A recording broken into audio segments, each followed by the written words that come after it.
Shalom, queridos, Deus abençoe a vida de vocês. Passando aqui para o segundo vídeo introdutório, né, a respeito do Apocalipse, tá? Já tratamos um pouquinho sobre alguns contextos históricos e vamos continuar nesse processo agora, tá? Bom, a gente sabe que havia uma migração judaica para a Ásia Menor 400 anos antes de Cristo, tá? Então já haviam judeus espalhados pela região da Ásia Menor. Após a queda do templo em 70 depois de Cristo, também houve uma movimentação muito grande, inclusive por parte de cristãos, tá? A gente precisa lembrar que até mais ou menos o começo do segundo século, né, na verdade do segundo século, nós temos o cristianismo sendo entendido como uma variação, uma seita do judaísmo, como a gente tinha lá os fariseus, os saduceus, os essênios, os gnósticos, né? Os Me fugiu o nome agora, que eram os mais violentos. Me fugiu o nome agora, tudo bem. Daqui a pouco aparece o nome. Zelotes, tá? Então a gente tinha algumas variações ali dentro, tá? E Efésio era uma cidade muito grande. Efésio tinha 50 mil habitantes, tá? Estima-se que tinha 50 mil habitantes. Ela só perdia para Sardes e para Tiros Alexandria, na região ali da Ásia Menor, tá?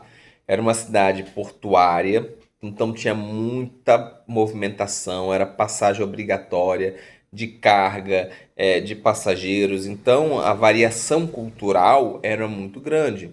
É como hoje você ia a Nova York. Você vai a Nova York, você vai encontrar variações culturais muito grandes, porque você tem latinos de diversas partes da América Latina, você tem o brasileiro, você tem o japonês, o chinês, o russo, o judeu. Então, assim, é uma variação cultural muito, muito, muito grande, tá? E Efésio também era o centro religioso. A gente viu que na época de Domiciano, a gente já tinha ali o templo, né, da Diana, o templo da deusa Roma e também o templo do deus imperador. Então havia ali, era considerado como um centro religioso. Claro, o principal deusa da região era a deusa Diana, tá? Que era a deusa da fertilidade, da fecundidade e da vida. A gente ouve falar sobre ela em Atos 19. E a gente sabe também que ali era uma região onde se desenvolveu muito a feitiçaria e a magia, tá? Por conta dessa miscigenação cultural, a gente precisa entender que o cristão ficava na dele, o judeu, alguns ficaram na dele, assim como alguns cristãos também ficavam fora dessa condição. Mas a maioria eram gregos ou vinham de cultura ou de colonização grega, né, ou de dominação grega romana. Então eles estavam acostumados com o sincretismo religioso, eles estavam acostumados a misturar as religiões, misturar os cultos aos muitos deuses. Então a tendência natural era deles absorverem isso com muita tranquilidade, tá? Bom, então na região a gente tinha judeus, a gente tinha cristãos, a gente tinha pagãos e a gente também tinha os gnósticos, tá? E aí os gnósticos, eles variavam, tinha judeu gnóstico, você tinha cristão gnóstico, mas o gnóstico cristão ali naquele momento, que era uma das brigas, né, dos apóstolos, era que o gnóstico ele tentava transformar o cristianismo em uma forma mais, como é que eu posso dizer, amena, mas uma forma mais atrativa, né? Misturando ali o cristianismo com elementos estranhos, né? Elementos estranhos à fé. Eles chegaram, por exemplo, a negar a encarnação de Jesus, a ressurreição de Jesus. E isso não é nada muito diferente do que a gente vê nos dias de hoje, tá? Hoje, nos dias de hoje, a gente continua vendo pessoas tentando transformar o cristianismo, entendeu? Normalmente usando elementos que vêm de fora, né? Elementos muitas vezes contrários à Bíblia, contrário àquilo que foi pregado pelos apóstolos e pelos profetas, né? Então, inclusive a própria lei de Deus que foi removida do contexto de muitos cristãos nesse caminho, né? Não necessariamente do gnosticismo, mas da separação, de querer se separar do judeu, né? Isso aí culminou lá na frente com uma coisa chamada é, é, Holocausto, né? Bom, uma coisa também que é interessante a gente dizer é que a igreja ela tinha uma liberdade relativa, tá? A gente ouve falando sobre a perseguição aos cristãos no decorrer da história, mas até chegar Domiciano, as perseguições elas eram esporádicas, tá? E elas eram muito localizadas. Então, assim, não era uma continuidade. A igreja não foi perseguida continuamente, tá? A igreja foi perseguida em momentos específicos, tá? Mas aí quando chega Domiciliano, a coisa muda, tá? Por quê? Porque os cristãos se opunham à sua divindade, né? E isso fez com que eles se tornassem inimigos do imperador, tá? Que ele fez? Ele se valeu de propaganda. Inclusive, nos tempos de hoje, muitos políticos sofrem com propaganda, tá? Não preciso citar nomes, mas a gente sabe que tem políticos que foram presos e justamente por conta de falsas narrativas, de falsos eventos, eventos que dizem que foram X, mas que a gente sabe que não foi. Então, assim, isso existe até hoje. Hitler fez isso na Alemanha. Ele pegou já uma aversão que a população tinha ao judeu, começou a plantar coisas, narrativas, propagandas, até que finalmente o povo aceitou de boa, né? A expulsão dos judeus. Nem todos os alemães é, é, aceitavam o que foi feito, né? O Holocausto, tá? Então, é, ele se vale de propaganda domiciliano e a população com o tempo foi aceitando.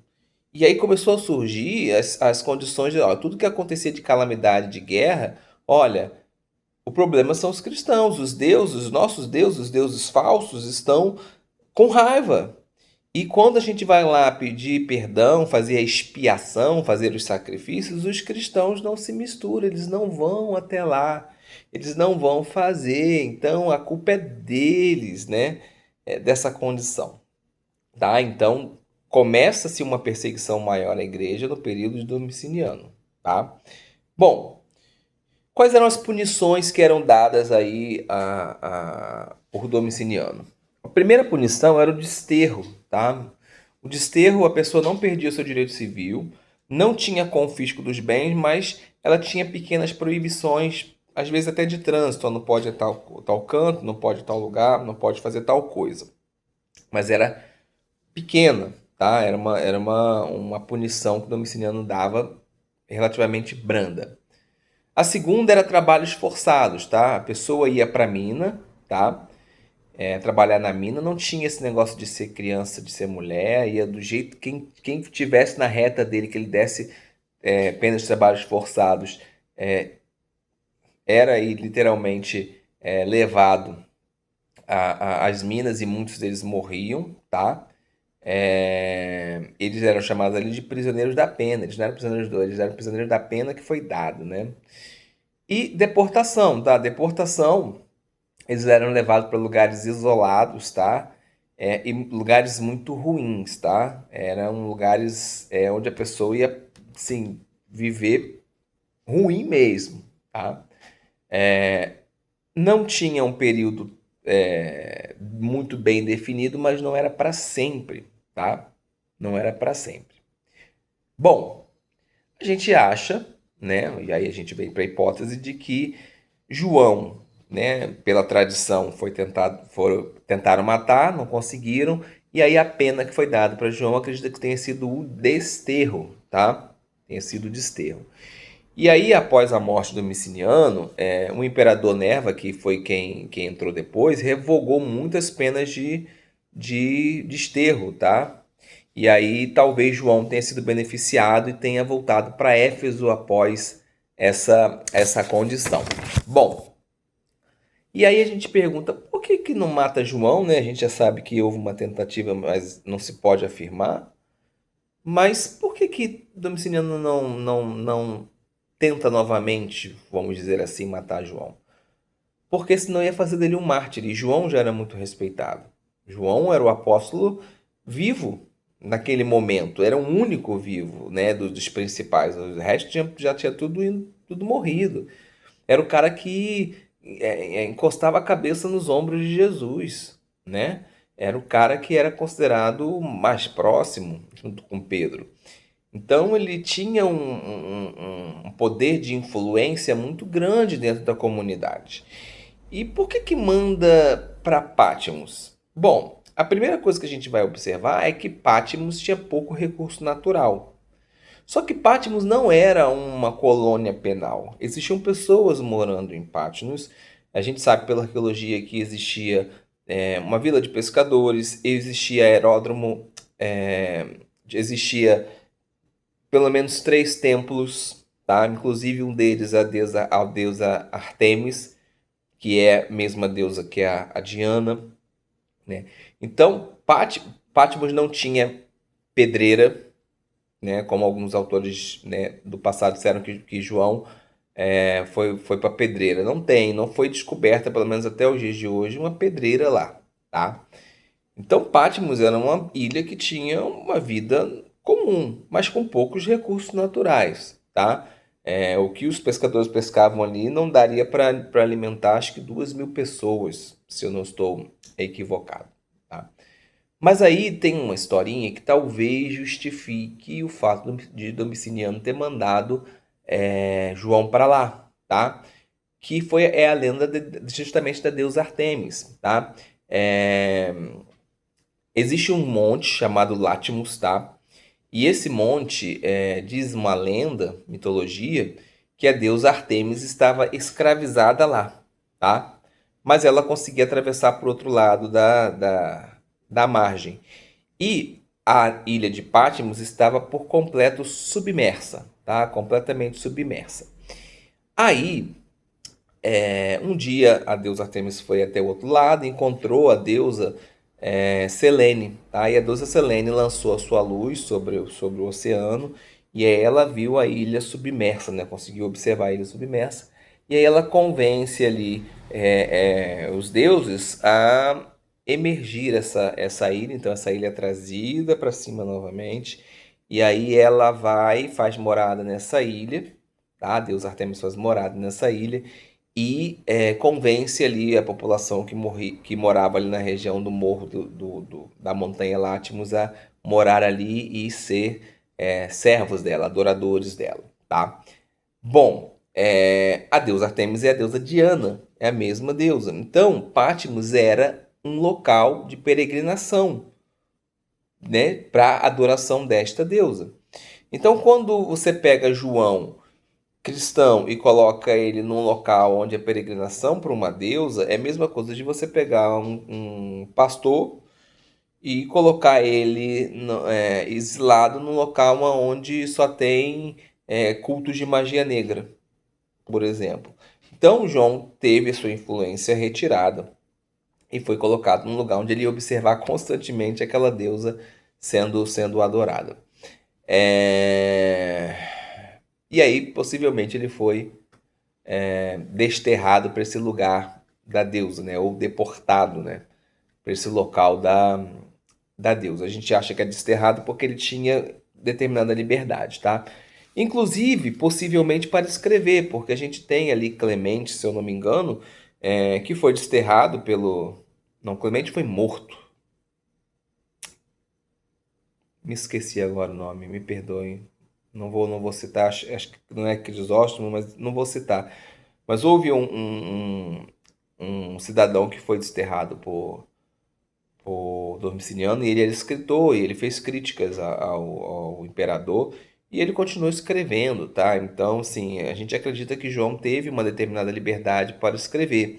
Talvez ele tenha enviado cartas à comunidade e essas cartas depois foram reunidas e formou-se o livro de Apocalipse, ou ele escreveu por completo e isso de alguma forma foi contrabandeado, porque a Bíblia em si não podia muito, tá? Mas foi contrabandeado ali para Éfeso, para a igreja, né? Para sua comunidade. Bom, Então, acredito que nesse momento a gente pode encerrar esse vídeo e vamos conversando aí. Não sei se eu vou fazer mais um vídeo ainda introdutório, ou se a gente já vai começar a tratar aí dos capítulos, porque eu preciso que vocês entendam, porque muitas